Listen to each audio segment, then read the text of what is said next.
avec la Compagnie des Alpes qui prend plus de 3% depuis le début de l'année, porté par un chiffre d'affaires OT1 qui prend 36,6% par rapport à 2019 et plus 20% par rapport à l'année dernière. La tendance haussière pourrait se poursuivre, Bernard, sur cette valeur?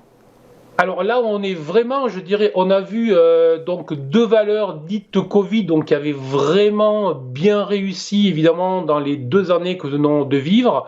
Avec la compagnie des Alpes, ben, on a vraiment la valeur qui souffre. Et donc, on est sur une configuration graphique qui, elle, évidemment, qu'on n'a pas refait de haut, et on est sur une configuration d'une hésitation double. C'est-à-dire que la valeur évolue en fait dans un large triangle dont le sommet est au mois de juin 2021, dont le point bas est en décembre 2021. Et au sein de cette zone, on va dire, où on a des vagues de hausse, des vagues de baisse, mais sans un mouvement directionnel clair, on connaît depuis le début de l'année une phase très marquée, très courte, au-dessus des 13,8 euros. Et ce type de configuration, de consolidation très courte, en fait, en forme de ressort, est souvent le prélude à une accélération vers le haut.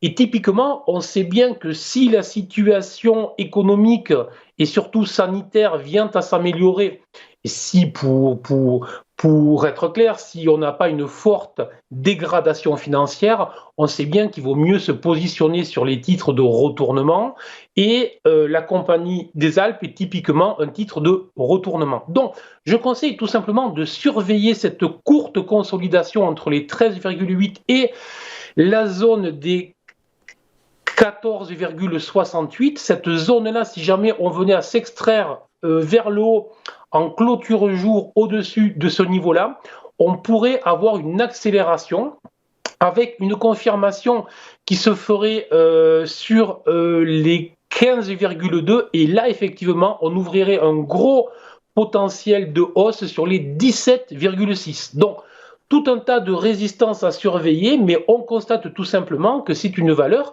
qui résiste nettement mieux que l'indice, qui résiste nettement mieux que la plupart des valeurs depuis le 1er janvier. Donc lorsqu'on recherche des valeurs dans des phases de marché qui sont sujettes en fait au doute, ben c'est peut-être le genre de valeur auquel il faut que l'on s'intéresse tout simplement. Ok, très clair Bernard. Donc si je comprends bien, l'accélération pourrait être haussière. Ceci étant, ça dépend des informations fondamentales qui seront communiquées, des informations liées à la crise de Covid, le sanitaire, mais également de la compta, de la finance pure. Du coup, eh bien, on est en attente de ces informations avant de se positionner, j'imagine.